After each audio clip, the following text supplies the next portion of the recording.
he showed interest in me for quite some time, but I wasn't interested, so I chit-chat back a little while. Just kept it lightly, light conversation, hello, goodbye. And he just proceeded with how good I looked and how interested he was in me. So I just kept it as a friendly basis because that's the person I am. I've been in the church for over a year now. I'm going to be ordained next year to be a minister. He asked me to come to a church. He was going to be ministering that. So I went out and, you know, he didn't minister that day. I was wondering why he wasn't ministering, but I didn't get off into that. So tell me, Mr. Potts, what's going on here? What is your background? Your Honor, I am 32 years old. I've been preaching since I was 16. This November 27th, it'll be 17 years. I invited Ms. Harmon in June. I was scheduled to preach that night. Okay. That's my home church. I serve as an associate minister there. What denomination are you? Non-denomination. Okay. At that time that you were not still trying to pursue her? No. She's just a friend of yours? Correct. Okay. $900 you say you claim is a loan, and then the $2,000 for pain and suffering. Let's talk about the loan. Okay. August the 13th, Mr. Potts reached out. He said, my wedding is tomorrow, and I have no one to loan me any money, and my wedding is tomorrow, I can't get my suit. So being a person that I am, out the kindness of my heart, I said, what is it that you need help with? So you didn't think it was odd that he was reaching out to you out of everyone else? You've only met him a couple of times, right? Yes. Why would he be reaching out to you and not his family members if he's getting ready to get married? He said that his family members was against him getting married and they wasn't helpful. They wasn't very helpful. Is that true? That was partly true. Why? A lot of people in my family didn't agree with my choice. A lot of people in her family didn't agree. So it was literally the last minute. They was like, well, we can't do this, we can't do that. So you reach out to her and ask her for money? No, the conversation started exactly, word for word. I asked her to pray for me. And because then that was the type of relationship we had. We would talk every now and then, and it was more of a spiritual manner. She asked me what was going on, and I told her. I told her about the wedding issue. I told her about the money issue, and she offered to help. How much was he asking for, ma'am? He said, if you give me $450, I'll give you back $900 because they put a 72-hour hold on my check. Is that what you said? Yes, and that was the conversation. How much money did you receive from her, sir? $450. $450. Have you paid any of that money back? No, ma'am. And what is the reason? I lost so much money dealing with this situation, with the whole stuff with Facebook. How? Because she took my picture off my Facebook page and posted it and said, this man is a fake man of God. He ran off with my money. Don't trust him. Beware. And so how long had it been since you had received the $450? It hadn't even been a week. Why'd you put him on blast on Facebook like that? Because all his lies started to add up. Like what? First of all, 72 hours. He said 72 hours that they released the money. That was that Wednesday. He screenshotted account now. He said that he banked with Chase account. That's a prepaid debit card that he showed me. So now my spirit is eerie. I'm praying. I'm like, Lord, what to do? What to do? You know, this man that took my money, school time coming up. My transmission went out in my car, which was that Sunday. Saturday, I gave him the money. Sunday, my transmission go out. So now I'm in a bind. So he promised me the money. So by Wednesday, he didn't show with the money. My spirit is a little jumpy still because now I'm struggling I'm a woman of God, but I'm really street. What did you? Okay. So now I'm like stuck. I'm stuck. So now I'm emotionally stressed out. What do I do? Do I pray or do I get somebody to beat this man up? So she's over here thinking, okay, I could pray and try to figure out a situation for this. But then at the same time, I could just go have somebody go get my money back, if you know what I'm saying, with force. So here's the thing. I think this is such a common situation where people invite these new believers into their congregation, and then they don't quite realize that the tenderness of that situation and how easily things can be misconstrued, and possibly if any pain or hurt comes in, can really, change and skew the perspective that they have of what they just decided to get into. And that's just my take on that. Struggling at this point, Your Honor. I'm struggling. So you found Jesus, but you found him recently, is what you're saying. So you still got one foot I'm like, I need in and one my foot money. out. I need my money. His wife. She calls me back. She said, hello. I said, hello, do you know about the money that your husband's supposed to give me? Because she was there when I gave him the money. I gave her my blessings. I said, may y'all have a good wedding. It's your day tomorrow. I was so happy to give these people my money. So she said, well, I don't know anything about it. So my spirit jumped again. Like, do I cuss her out? Because now she in it. So what do I do? What do I do? Because I'm really about to come over there and get on her now because y'all playing games with me. May I see the Facebook post? No. And ma'am, are you his wife? Yes. Can you stand up, please? I would like to see the issue Facebook. is- Did you cuss him out on Facebook? So when I exposed him on Facebook, I had got numerous of people reaching out to me saying, you are brave for doing what you're doing because Mr. Potts been stealing from the church for quite some time. And I got text messages. And Mr. Potts been stealing our purses. Mr. Potts is a crook. Mr. Potts don't even have a job. So now I'm really hurt. When she put that stuff on Facebook, they were my rides. They stopped coming because they said was on that the they bus. believed her. Here's And what she so- wrote on Facebook. Please be aware of this man, pastor, ran off with my money and others. He come to people as a saved man, but took from me out of the kindness of my heart. And trusting the man of God, hoping and believing he would not do such a thing. The Lord sees and knows all. If you know him, pray for him. What's the defamation? And I have more messages there where Sir, this is your defamation claim. And you say this is the reason why you're not paying her? If I read this as a pastor, I would want to, she would be the first person. Don't talk over me, Pastor. We're not in your church, we're in my courtroom.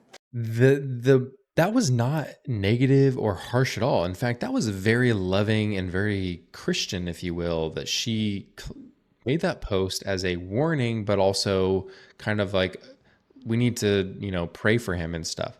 I think that this guy is on his way to being caught, if you know what I'm saying. If I see this written on Facebook about me, and I know I owe her the money, she'd be the first stop I'd make to go and make this right. Now, I'm going to ask you, ma'am, what do you have to say about this? I didn't like the part when she put this stuff on Facebook about him because by me being with him, that makes me look bad at the same time. And then she put threats on Facebook about sending people, her brothers, to my house. We have 9 kids What at the house. What specifically did she say about that? She just said she was sending her brothers to our house, and she had nothing to do about it. Did you say you were going to send your brothers over there? I inboxed her. I said, you supposed to be a woman of God and you marrying this man. I said, woe to you. I said, shame on you. You knew you was there when I got her messages too.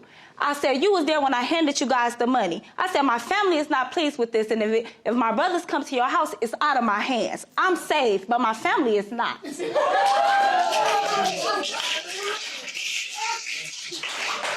$450 was a lot of money. I'm a single mother of 2 children. You wanted money. You contacted her asking her for prayer. And then that's when the whole discussion came in. You're using your relationship with God and your position as a pastor to ask people for money. Yes, you are. That's exactly what it looks like.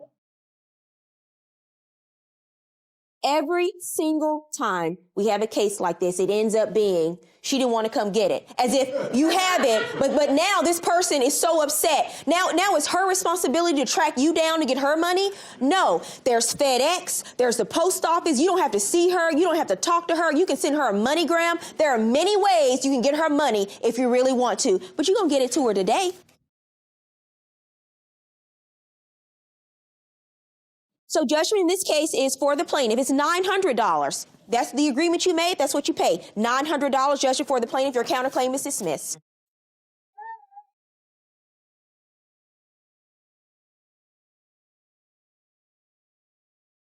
I learned not to trust every man or woman who say they're a man or woman of God and trust their word and trying to believe them on their faith.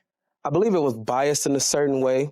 I don't believe she heard my side of the case at all. She just took Miss Harmon's side and ran with it. So I believe that's what she felt was best. So I'm going to leave it at that. There's something really interesting about keeping these people who hold positions at church in a more responsible way that I think is extremely important. I think that a lot of times I find there's people who are in these positions who utilize their influence and power to gain, if you will, which is not the right way. And I think it gives a really bad look and a bad representation of what it truly needs to be because of their own human nature to do harm. And I think that this young lady here handled the situation with so much grace and with really a lot of great Christian outlook, because she was truly being sweet, generous, gave money when she didn't really have much. And at the end of the day, this guy definitely was taking advantage of his power and influence. And I'm glad that Judge Faith, if you will, came in and decided to make things right. And I definitely agree with this judgment. I don't disagree with it whatsoever. In fact, I think he might need to pay back some money to some other people. So anyways, y'all, I'd love to know what you guys think about this. Please let me know in the comments down below. In approximately January of 2012, Your Honor, I met the defendant at a church fellowship. I asked her out. We began to date and see each other almost daily. Okay, so you knew her from seeing her at church? Yes, occasionally. Okay. And what do you do at the church? I'm a minister. You're a minister? Yes. Okay. Were you in the Bible study? Yes, Your Honor. Okay. I was the host of the Bible study, Your Honor. I was the host of the Bible study. Well, how did you ask her out? I'm just curious.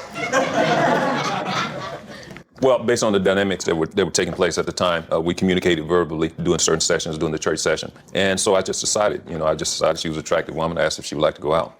Okay. So in January, approximately July of 2013, the relationship turned sort of contentious. So I thought I would call it off. I would break it off. Well, how long did the two of you date? I'm sorry. God help me. How long did the two of you date, sir? On and off, totally, probably 2 years, give or take. Okay. And what do you have to say about this man? That is a lie, Your Honor. Okay. First of all, yes, he is a minister. He is a holy hustler. I'm just letting you know that right now. That's not true, Your Honor. Yes, That's not true, Your Honor. Well, I'm going to just say this. He approached me in the church. I had no interest in him. And he actually approached me in the church, had no idea. I'm thinking this guy may be married or something. I've been at the church for over 10 years. And me being a Christian woman, come to find out he's dated more than one woman at this church. He's been married Not over true, twice, Your Your Honor. Honor. Stop. Twice. He's been married over 2 times. Not only has he been married over 2 times, he had a potential marriage that he was going to have with someone he dated on and off at the church for over 4 years. Well, what's wrong with meeting people at church? Well, come on, you're a minister. You're not supposed to be dating every single woman in the church and giving them the eye. That's not true, Your Honor. Your Honor, that's the problem. That's the problem that they have. Nowadays in these churches, they need to be worried about trying to save us instead of trying to date us. She's trying to...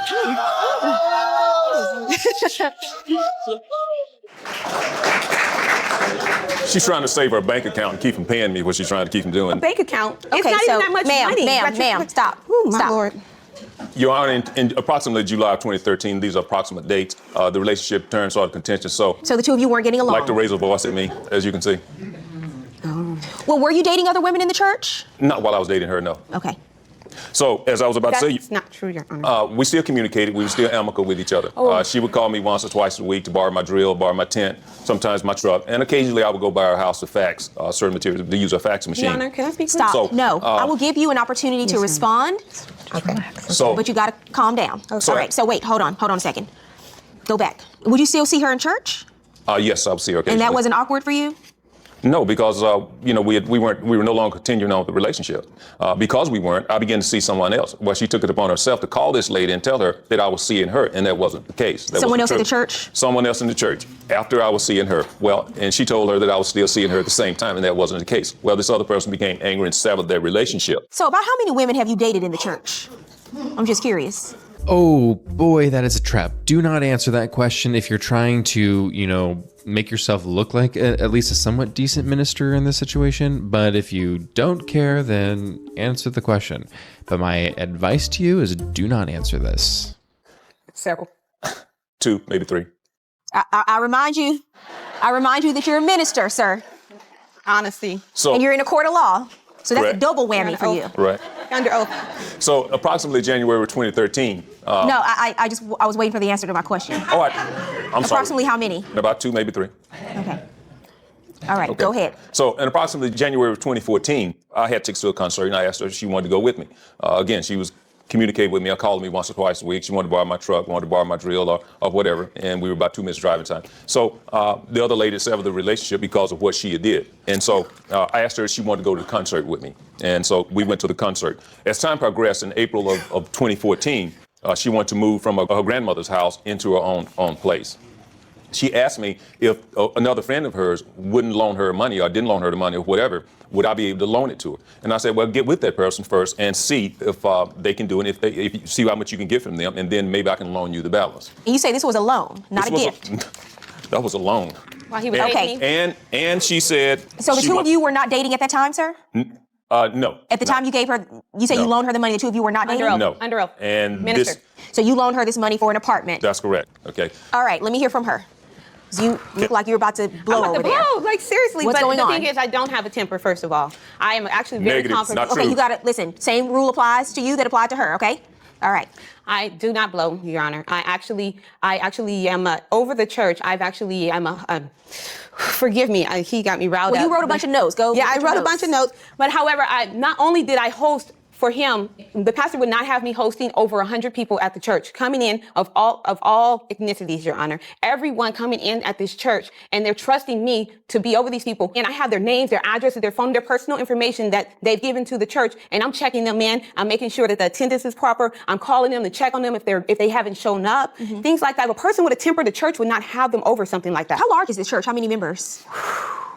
I've been there for only 10 years. He's been there longer. He should know he's a minister there. How many members does the church have? On roll is approximately 3,000. It's a minimum-sized church, a medium-sized church, I'm sorry. Okay. In regards to him saying that he did not date me, first of all, I'm going to go back to that situation. He said that he wasn't dating me in the time of July of 2013. He was dating me and the young lady at the same time from the Bible study that I was hosting that he was at. And not only that, when he decided, something was How do you getting- know that? Because she told me everything. Once we put our dates together, she and I put our dates together with everything. After December, up in January, she and I have a conversation, not during the time when he was talking to her, because I just let it go with the situation where, because he was actually over for my son, he was actually supposed to be a mentor. He's kind of stalkerish. He shows up at my door constantly when I was living at my grandma's. I tell him, don't show up without calling me. He'll call in front of the house. Yeah, he'll call in front of the house and say, I'm here. He said, okay, I'm going to give this to you. I'm going to help you out. And then you come up with the other half of it. Because he said, I want to build a relationship with you. But I said, we can't go that far because you tried to date me and the other girl at the same time. And now you're coming back to me because you feel like it didn't work out with her. I said, now, because he was showering me with gifts for my affection. That's basically what he was doing. He was showering me a gift for my affection, and it didn't work out because. Well, did you agree? Did you agree to pay this money back to him? Your Honor, no. How much did he give you total? It was the $1,700 that he was saying. The first part when he gave it to me, and then I couldn't come up with the other part of it. He gave you the rest. No, he called me. I didn't even ask for it. He called me and said, "Go to the MoneyGram. I wired you some money." He just called me and told me. I didn't ask for it, Your Honor. So you never agreed to pay him back? No, it wasn't you're going. And then he told me one day, he put his arms around me. He said, well, we're going to work something out. I want to marry you. And I was like, but the thing is that he's like, why don't we just go up to Vegas? Let's go tell get her it you done. wanted to marry He told her? the other girl that he wanted to go up to Vegas from the church. Okay. He wanted to go to Vegas with everybody. Did you tell her? So what you're saying is you could have been the first lady of the church. Are you the head minister? Oh, No, no. I was associate. Associate pastor? He's gone Okay. now.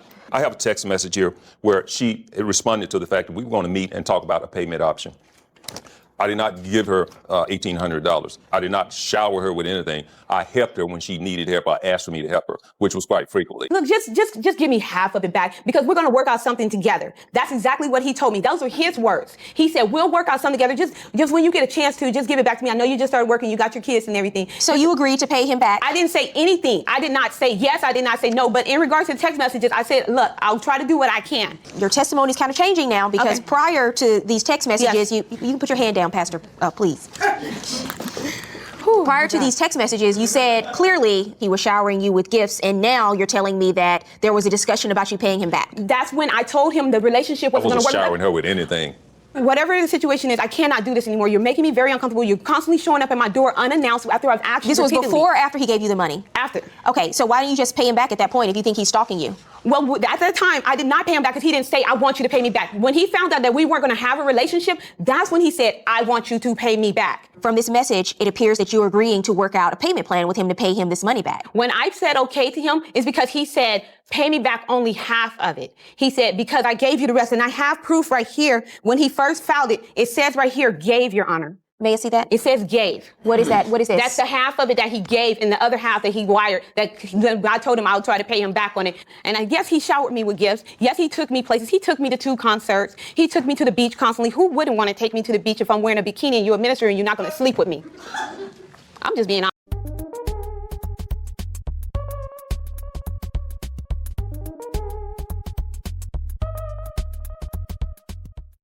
She just did that. Honest. That's the only way he can get some kind of look. What you're seeing is It's the original. correct. I know this is the original claim that you And filed this in is court. the amended where that was an error. I amended that I loaned her. An error that you gave? Well, it says gave/loaned. Oftentimes when people date and they're involved in relationships, one party gives money to the other. And when things don't work out, things are not going well, oftentimes I get people in here where, Your Honor, I bought her dinner and I bought her shoes and this money that I gave her and everything was a loan. She owes me for everything, every dime I've ever spent on her.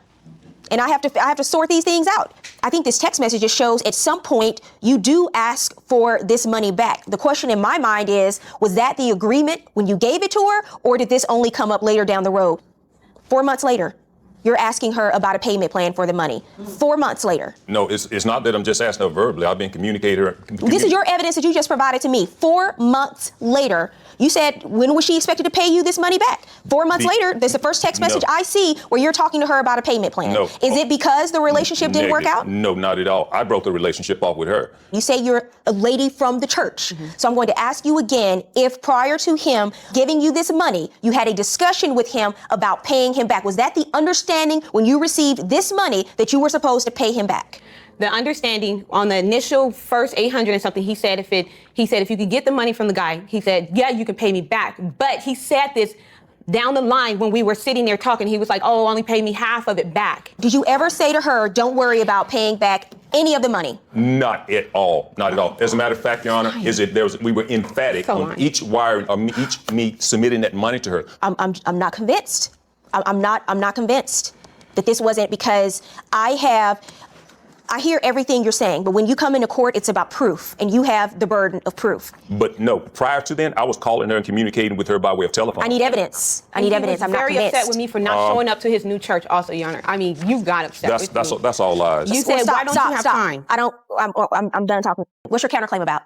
Because he was showing up in my house, I'm losing sleep. I actually couldn't go places, couldn't do things. My whole life was like, at that point, you know what? If someone's doing that, if you think they're stalking you and someone is doing that, then you know what you do. You just give them back the money. It's not worth keeping money. About the Even money. though you think it's a gift, at that point, you just pay the money back to get them out of your hair and move on with your life. What bothers me is I don't have a text message after you give her this money, and there was some discussion clearly about her eventually paying you back half, and then she says later down the road, you say, don't worry about it. My issue is, if you say this was really a loan and she was supposed to be paying you back, the evidence you submit to me is 4 months down the road, a text message talking to her about nailing down specifics of the payment plan. Only because she admits that at some point she agreed to pay you back half, sir, and you have a text message where you talk to her about a payment plan. That's the only reason why I'm ordering her to pay you back half of the money. I'm not convinced that this was a loan from the very beginning. Your counterclaim for harassment is dismissed. Judgment in this case for the plaintiff, $887.50. You know, at the end of this, I have to say, although I do think that this minister needs to probably find a new career path, I do find myself siding with him, actually. Like, I do find myself thinking that he did deserve the money back, and perhaps maybe even him lending the money out was unrelated to their relationship necessarily. So I slightly lean more on his side, although when it comes to the issues of his dating, well, I do think that it is an issue within the church that he needs to sort out, because it's not okay. Let's just be honest. It's not okay to just buffet table the women in your church. You got to figure out a way to, respectfully, you could date respectfully without getting too involved and deep with one person and then jumping on to the next one. And that's something I think that happens all too common these days. And I think part of the reason why is there's, more options and dating apps, and, it's just a lot there that can cause you to just kind of never get married and just kind of keep souping around, So anyways, y'all, I want to know what your thoughts are on this. Are you on her side or are you on his side? Because I think that there are two arguments here to be had, and I want to know your thoughts. So let me know in the comments down below. I was out hanging with my fellow friends, family member, cousins. She walks in. She was my type. What is your type? I like my women tall, but not too tall. Short, but not too short. So on average, I would say about between 5'3" and 6'2". Okay. That's like most of the 6'2". women in America, but go ahead. Well, I like to keep, an open mind. Did he tell you were his type when he approached you? What did he say? He was just like flirting, Was he your type? I was kind of tipsy, so I can't. And he became your boyfriend at some point, right? Yes, ma'am. How long did the two of you date? I could say like 6 months. Only 6 months? Yeah. This was you met in 2008? Yes. And things have been occurring between the two of you all the way up until this month? Yes, Your Honor. Okay, what is this lawsuit about? Who slashed your tires? Who broke your windows? Who damaged your car? She did it. She did it in a fit of rage. She has a bit of an attitude. It all started with my broken windshield, okay? Mm-hmm. When was this? 2012. What happened? So we were out at a local bar. There was a few young ladies in there that was in the bar. So It was your type? Basically. 80% of the women in the bar are your type, I get it. And what Yes, happened? okay, so yes. So I go to the bar to get us a drink. Mm-hmm. There was another young lady at the bar having trouble with her order. I made a recommendation as to what she should drink. So she said, well, since you're recommending it, why don't you pay for it? I'm a gentleman. Okay, So you bought her a drink? I bought her a drink, okay? Mr. Young, Mr. Okay, Young. see, here's the thing though. Okay, wait, here's the thing. Let me All explain. kind of violations happen with that. Let me explain. Let me explain though, okay? So where we live, it isn't too big. I know a lot of people there, okay? A lot of people know me, okay? I have a reputation per se, okay? So you saw him buy this other woman a drink? Yes, Your Honor. And was it a friendly encounter as he described, or was he flirting? He was No, flirting. he got to catch them all, like the Pokemons. I was not. And so what happened with the windshield? I had broke his windshield. For one, With it started what? off. Her feet, How? she kicked my windshield. I had on heels. Tell me about the slashed tire, sir. We were out, and she wants to have this conversation about us getting back together. I tell her no. She wants to argue. I don't want to argue, so I drop her off at about 3 o'clock in the morning. Oh, you okay? put me out. Put you out of the car? Yes, Your Honor. 3 o'clock in the morning. It was gentlemanly, like I didn't drop her off. I had to call a cab. You're being a gentleman because you didn't push her out of the car. You stopped and you actually said, get out on the street. In a nutshell, yes. That's exactly what I told her. I stopped. Maybe. And so the next morning you wake up is what you're telling me and I your wake tires up. are slashed. How do you know she did it? Did you do it? Yes, Your Honor. Okay, well, that's how you know. So I'm trying to help. I mean, most times they're like, you can't prove it was me. Well, did you know at the time that it was her? I know exactly who it was. I mean, that's a woman's thing to do. Look at it. That's not something a guy would do. That's a woman's thing to do. A scorned woman. That's what that was about. Yes, I knew she did it. Let me see your Facebook post. Because you post on Facebook on September 3rd. Yes. Doesn't appear that you know at the time exactly who did this, but you post about this on Facebook. So you write, I come out to not 1, not 2, not 3, but all 4, my tire slashed. And people respond to your post, #petty. And then you chime in on the Facebook post. Sure did. Sure did. Someone writes, she got a lot of time on her hands to do 4 tires, no life check. And you respond to them, tell them basically shut up. Basically, I got tired of his little fans, You are petty. And petty, you know who she is? Tell her. Patty LaBelle. Patty LaBelle. That's how petty you are. And he could be Petty Murphy, so. What happened to your clothes? You said she ruined over $1,000 Oh worth yeah. of clothes. When was So that, sir? the clothes happened in about 2010. The clothes happened. At this time, we were living together. We were together. I get to the house late. She's not happy about it, of course. She wants to argue. I'm tired. I'm drunk. Got to be to work. I go out. When I come back home, there's a huge pile of my clothes scattered all over the house, all over the couch. That's all my clothes scattered. As I approach, there's this aroma of bleach. You bleached his clothes? I mean, I paid for those clothes. I bought those clothes for him. But why were you angry that time? Because he was out, he came home late, like, you're ignoring my phone calls. Let me tell you something. You need some professional help.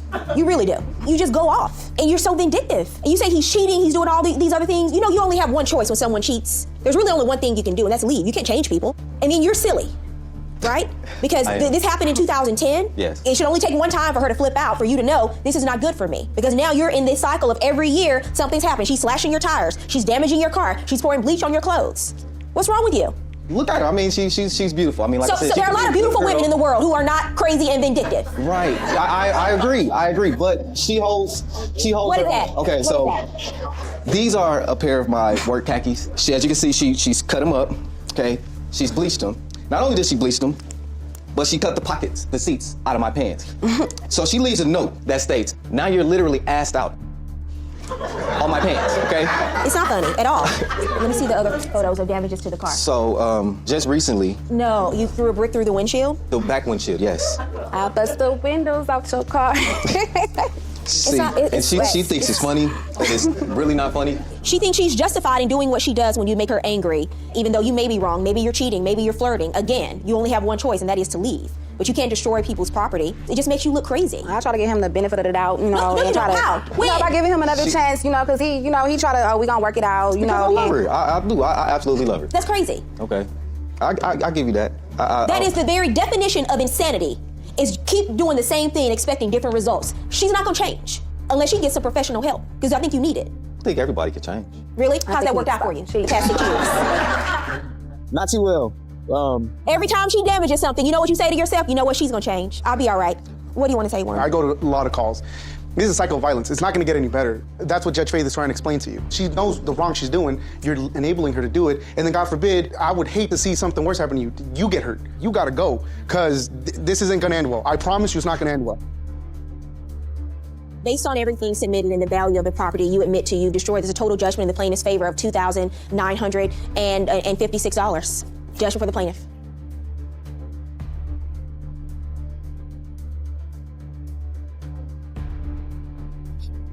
I do agree that something needs to change, because it could be worse. It could go and be a lot more physical damage.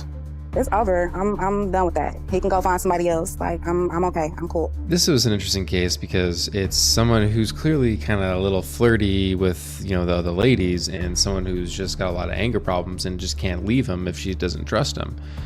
But there's one thing that stuck out to me in this case that I feel like I want to talk about, which is when Judge Faith is like, why haven't you left her? She keeps doing this to you. Why don't you leave? That's insanity. And although I agree with that situation, the gentleman said something that I thought was pretty interesting. He said, I believe that some people can change and that everyone has a chance, an opportunity to change. Now, will she change? Maybe like in a decade later in her life, she may change. So there's that. But I do think that I agree with him that everyone deserves a chance to change. And, we all have had moments of being in our lowest, and we've all had opportunities to change. And so, it's hard. I definitely agree it's hard. But at the same time, I do see the other side where it's like, if they're not going to change, get out of there, because they kind of have a cycle of doing the same thing. So I understand that as well. So anyways, y'all, I'd love to hear what you think about this. Have you had a situation where someone you thought they were going to change and they didn't? And vice versa. Have you been in a situation where you thought they were going to change and you waited and they did change? Share your thoughts in the comments down below.